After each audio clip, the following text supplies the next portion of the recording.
BSY ಕುಟುಂಬದ ವಿರುದ್ಧ ಮತ್ತೆ ಸಿಡಿದೆದ್ದಿದ್ದಾರೆ ಮಾಜಿ ಡಿಸಿಎಂ ಕೆಎಸ್ ಈಶ್ವರಪ್ಪ. ಬಿಜೆಪಿಯಲ್ಲಿ ಪಕ್ಷ ನಿಷ್ಠೆ ಕಡಿಮೆಯಾಗಿ 66 ಸ್ಥಾನಕ್ಕೆ ಬಂದಿದ್ದೇವೆ. ನೋಡಿ, ಈಶ್ವರಪ್ಪನವರು ಯಡಿಯೂರಪ್ಪನವರು ಕುಟುಂಬದ ವಿರುದ್ಧ ಹರಿಹಾಯ್ತಾನೆ ಇದ್ದಾರೆ. ಪಕ್ಷ ನಿಷ್ಠೆ ಕಡಿಮೆ ಆಯಿತು, ಹಾಗಾಗಿ 130ರಿಂದ 66ಕ್ಕೆ ಬಂತು. ಬಿಜೆಪಿಯನ್ನು ಬಿಎಸ್ವೈ ಕುಟುಂಬ ಸ್ವಂತ ಆಸ್ತಿ ರೀತಿಯಲ್ಲಿ ಬಳಸಿಕೊಂಡಿದೆ. ಬಿಜೆಪಿ ಬುಡ ಅಲ್ಲಾಡ್ತಾ ಇದೆ, ಹಿಂದುತ್ವ ಸರಿದು ಜಾತಿವಾದ ಬರ್ತಾ ಇದೆ. ಬಿಜೆಪಿ ರಾಜ್ಯಾಧ್ಯಕ್ಷ ಒಬ್ಬ ಬಚ್ಚ ಇದ್ದಾನೆ, ಅಂದರೆ ವಿಜಯೇಂದ್ರ. ಅವನು ಬಚ್ಚ, ಅವನಿಗಿನ್ನೂ ಏನು ಗೊತ್ತಿಲ್ಲ. ಯಡಿಯೂರಪ್ಪ ಮನೆಯಲ್ಲಿ ಎಲ್ಲರೂ ಅಧಿಕಾರದಲ್ಲಿದ್ದಾರೆ, 3 ಜನನೂ ಅಧಿಕಾರದಲ್ಲಿದ್ದಾರೆ.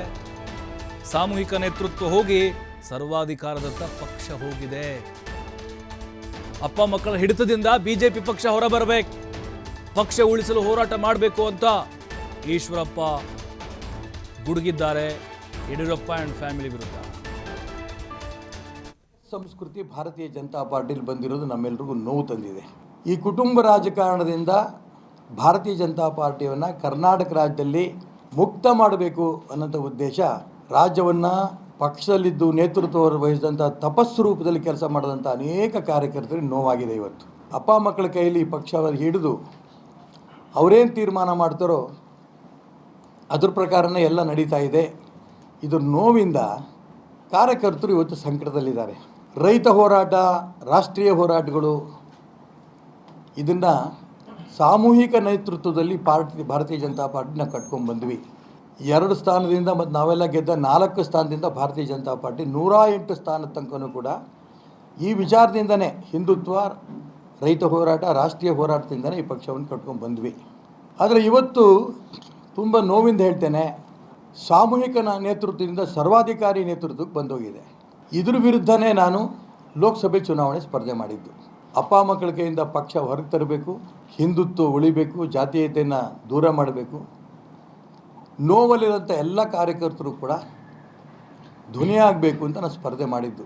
35-40 ವರ್ಷಗಳಿಂದ ನನ್ನ ಜೊತೆಗೇ ಪಕ್ಷದಲ್ಲಿ ಕೆಲಸ ಮಾಡ್ಕೊಂಡ್ಬಂದಂಥ ಉಡುಪಿಯ 3 ಬಾರಿ ಶಾಸಕರಾಗಿದ್ದಂಥ ರಘುಪತಿ ಭಟ್ರಿಗೂ ಕೂಡ ಇವತ್ತು ನೋವಾಗಿದೆ. ಯಾರು ಯಡಿಯೂರಪ್ಪನವ್ರ ಜೊತೆ ಹೋಗ್ತಾರೋ ಅವ್ರಿಗೆ ಟಿಕೆಟು, ಯಾರ ಜೊತೆ ಹೋಗಲು ಅವ್ರಿಗೆ ಟಿಕೆಟ್ ಇಲ್ಲ. ಭಾರತೀಯ ಜನತಾ ಪಾರ್ಟಿ ನಮಗೋಸ್ಕರ ಇದೆ ಅನ್ನೋದಕ್ಕಿಂತನೂ ಸಿದ್ಧಾಂತ ಎಲ್ಲವೂ ಕೂಡ ಇಡೀ ದೇಶದಲ್ಲಿ ಅಭಿವೃದ್ಧಿ ಆಗಬೇಕು ಅಂತ ರಾಮಲಕ್ಷ್ಮಣ ಅಂತೇನು ಹೇಳಿದೆ ನಾನು. ನರೇಂದ್ರ ಮೋದಿ ಮತ್ತು ಅಮಿತ್ ಶಾ ಅವರ ನೇತೃತ್ವದಲ್ಲಿ ಲಕ್ಷಾಂತರ ಜನ ಕೆಲಸ ಮಾಡ್ತಿರೋಂಥ ಸಂದರ್ಭದಲ್ಲಿ ಕರ್ನಾಟಕ ರಾಜ್ಯದಲ್ಲಿ ಆ ಶ್ರಮ, ಆ ತಪಸ್ಸೇನಿಗೆಲ್ಲ ನಮ್ಮ ಕಾರ್ಯಕರ್ತರು ಮಾಡ್ತಾಯಿದ್ದಾರೆ, ಅದನ್ನು ತನ್ನ ಸ್ವಂತ ಆಸ್ತಿ ಅನ್ನೋಂಥ ರೂಪದಲ್ಲಿ ಯಡಿಯೂರಪ್ಪನವ್ರ ಕುಟುಂಬ ಬಳಸ್ಕೊಂಡು ಈ ಪಕ್ಷ ಇವತ್ತು ಈ ಸ್ಥಿತಿ ಬಂದಿದೆ.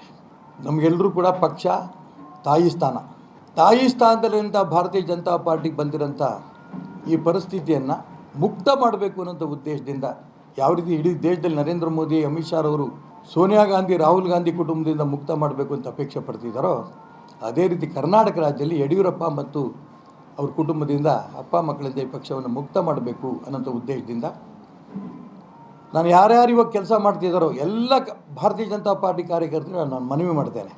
ಆದರೆ ತಾಯಿಯ ಬುಡವೇ ಅಲ್ಲಾಡ್ತಾ ಇದೆ, ಭಾರತೀಯ ಜನತಾ ಪಾರ್ಟಿ ಬುಡನೇ ಅಲ್ಲಾಡ್ತಾ ಇದೆ. ಕರ್ನಾಟಕ ರಾಜ್ಯದಲ್ಲಿ ಹಿಂದುತ್ವ ಪಕ್ಕಕ್ಕೆ ಸರ್ಕೊಂಡು ಜಾತೀಯತೆ ಬರ್ತಾ ಇದೆ.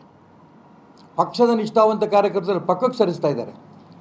ಪಕ್ಷ ಉಳಿಬೇಕು, ಹಿಂದುತ್ವ ಉಳಿಬೇಕು, ನಿಷ್ಠಾವಂತ ಕಾರ್ಯಕರ್ತರಿಗೆ ಬೆಲೆ ಸಿಗಬೇಕು.